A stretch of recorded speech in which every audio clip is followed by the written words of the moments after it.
Hey, this is an update to the earlier support DPS video I made. That video was mostly theoretical and just what I really thought would happen with the meta.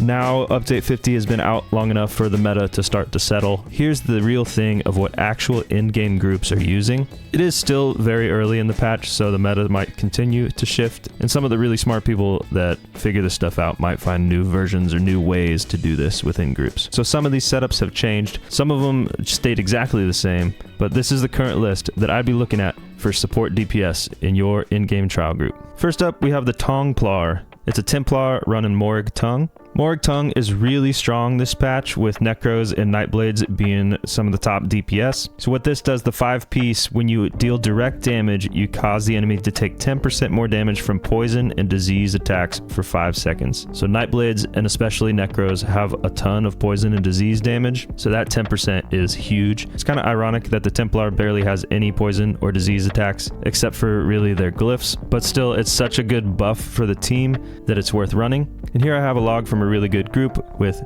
a Templar that was doing fantastic damage still in Morag Tong and Null Arca with Velothi and a 1-piece light crit. And most DPS classes can keep up Morag Tong. All you have to do is deal direct damage every 5 seconds, so that's not that hard. But with this, with jabs dealing direct damage, you're doing so much direct damage that you should have nearly 99% or 100% uptime on Morag Tong. The other thing that's beneficial to the Templar running this is that you get to bring a Templar. There's not much reason to bring a Templar anymore, except for the 300 weapon and spell damage that it can give from the class passive. So it's not the best single target, it's not the best cleave, it's not the best execute, but it's still moderately good at all of those things. So when you put this together in a package with Morag Tong, it really makes sense. So yeah, that's the Tongplar. Next is the MK Sorc with Coral Riptide. This is a Stam Sorc with Coral Riptide and with Martial Knowledge. With Martial Knowledge, while your stamina is below 50%, your light attacks cause the enemy to take 8% additional damage for 5 seconds. That's a whole lot of damage, so Martial Knowledge is super strong. This effect can occur once every 8 seconds, so 100% uptime with this is not possible, but that 8% damage is a whole lot of damage for the group. So your stamina needs to be under 50%, which goes right along with Coral Riptide. The 5-piece on that is increase your weapon and spell damage by up to 600 based on your missing stamina, reaching maximum at 50% stamina. So both of these sets call for your stamina to be under 50%, so they're a great pairing to put together. And it's good on Sorc because you could also have them running calculated defense if you need to, or you could have a Sorc tank run that. In this Sorc, they were doing really great damage while also being jailed in Martial Knowledge. And with this, they were running the Signet Ring and Overload for their ultimate. This is basically exactly the same setup as my Sorc guide video, except for there's no banner here. Instead, they have Quick Cloak and Carve. But yeah, as a Sorc, this is a great option to help your team out. Next, we have the Zenkosh DK. This is where you pair Zens with Alkosh. DK has a ton of sticky dots to proc Zen. What Zen does is your light attacks apply Touch of Zen on the enemy for 20 seconds. Enemies with the Touch of Zen take an additional 1% more damage for each damage over time effect you placed on them up to 5%. Enemies can only be affected by 1 Touch of Zen at a time. So this causes whatever enemy the DK is attacking to take 5% overall more damage from the whole group, which is a lot of damage. So Zen is a really strong set that you want to be able to put into your group, and the DK is great at running it because they have a lot of sticky dots. When it says it takes an additional 1% more damage for each damage over time effect you've placed on them, that part's the important part, the placed on them. It can't be ground dots or things like that. These have to be sticky individual dots that stay on the enemy. And then also to pair with that is Alkosh. This is nice because it's a trial set and it gives Minor Slayer, but also when you activate a synergy, you send a shockwave from your position that deals physical damage and additional physical damage over time, which counts towards Zens.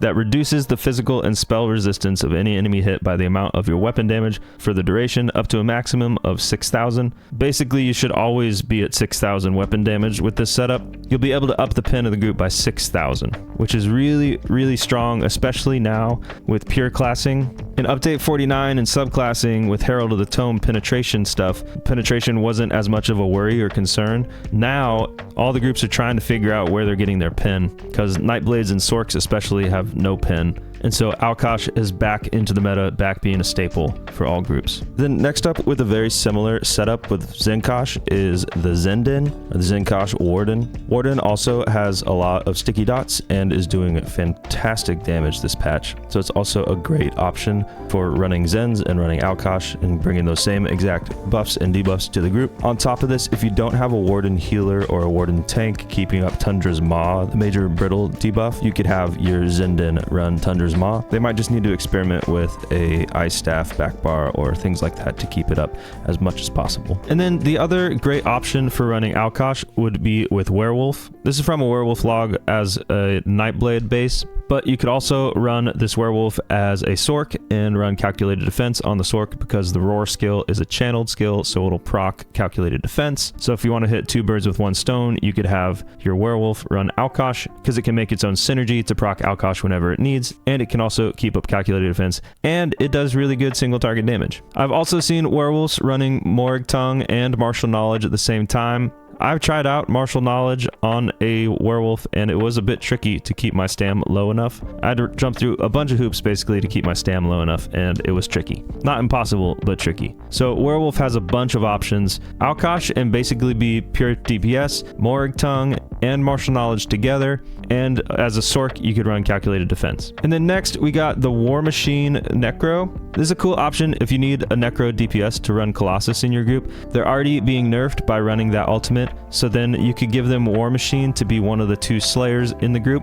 That way, you're getting Major Vuln and Major Slayer to your group at the same time. And then you'd probably have a healer running Master Architect for the other half of the group to give them Major Slayer. So it's really good for burst windows. And as I saw from this log that I was looking at, they still do great damage with this setup. War Machine isn't a huge damage loss. It's obviously not as good as Null Arca or something like that, but it's still not a huge damage loss. And this person was running War Machine with Corpse Burster and Narainith, and like I said, they did great damage. And then along with this, they were running Banner. So I think Crows should be really the only ones running Banner in update 50.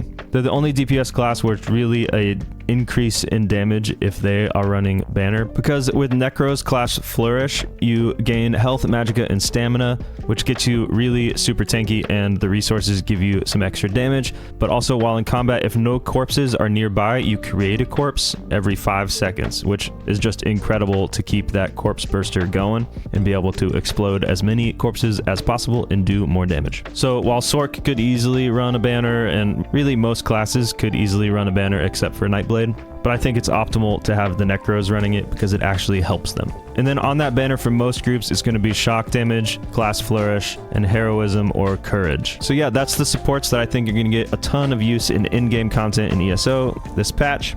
So of course, all of these are going to depend on your group makeup, what classes you're running for tanks and healers, and what kind of DPS classes you have in your group, and it can all move around based on that. These are the ones I think are going to get the most use. It's kind of crazy right now with all the different buffs that are available. We almost can't fit every good buff into the raid comp, because really every DPS can't be a support DPS. We need some DDs actually just parsing. But yeah, that's the update. Thanks so much for watching. Catch you next time. Peace.